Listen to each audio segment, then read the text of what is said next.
Brought to you by KR Mangalam University.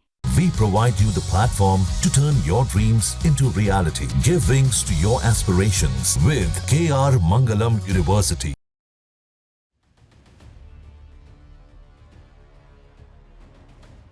प्रधानमंत्री नरेंद्र मोदी मालदीव्स क्या पहुंचे, चीन की बौखलाहट साफ नजर आ रही है। प्रधानमंत्री नरेंद्र मोदी का मालदीव्स में जोरदार स्वागत हुआ।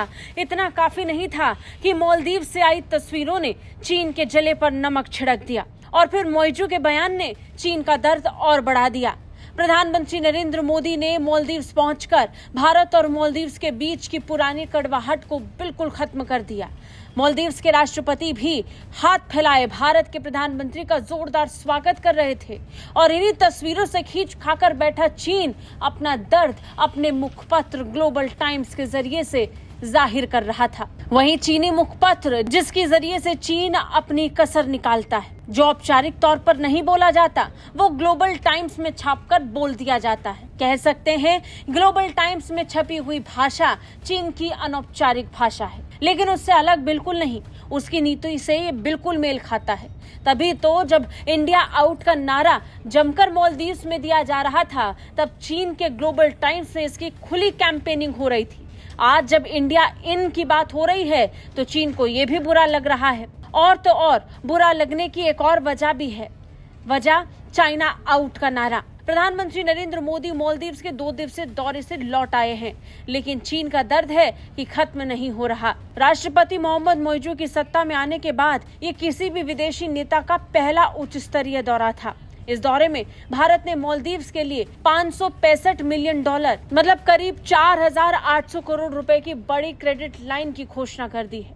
लाइन ऑफ क्रेडिट जारी करने के साथ ही भारत ने फ्री ट्रेड एग्रीमेंट पर भी बातचीत को आगे बढ़ाना शुरू कर दिया है। अब इसी बात को लेकर ग्लोबल टाइम्स घबरा गया और ग्लोबल टाइम्स ने भारतीय मीडिया का हवाला देते हुए एक लेख छापा, जिसमें इंडिया इन और चाइना आउट का हवाला दिया गया। चीन के सरकारी मुखपत्र ग्लोबल टाइम्स ने इस दौरे को लेकर भारतीय मीडिया कवरेज पर तीखी प्रतिक्रिया दी। रिपोर्ट में कहा गया कि भारत इसे मालदीव में चीन के प्रभाव को कमजोर करने के तौर पर दिखा रहा है। इसमें एक्सपोर्ट्स के हवाले से लिखा गया कि भारतीय मीडिया पुरानी सोच को दिखा रही है। चीन ने यह भी याद दिलाया कि राष्ट्रपति मौजू जनवरी में बीजिंग की यात्रा पर गए थे, तब उन्होंने चीन को मालदीव का सबसे करीबी दोस्त बताया था। जनवरी में मौजू ने भले ही चीन को करीबी दोस्त बताया हो, लेकिन आज की हकीकत और आज की तारीख में भारत को मालदीव अपना सबसे करीबी दोस्त बता रहा है। निश्चित तौर पर चीन को इससे काफी धक्का लगा है। चीन ने तो ये भी कहा कि मालदीव्स के पास पूरा अधिकार है कि वो किसे अपने देश में बुलाता है और कब, कहां, कैसे दौरा करता है। लेकिन इन सबसे इतर इस पूरे घटनाक्रम को लेकर निश्चित तौर पर चीन की जलन इस लेख में साफ दिखाई पड़ रही थी, जिसे ग्लोबल टाइम्स खुले तौर पर एक्सपर्ट्स के हवाले से छाप रहा था। ब्यूरो रिपोर्ट, भारत तक।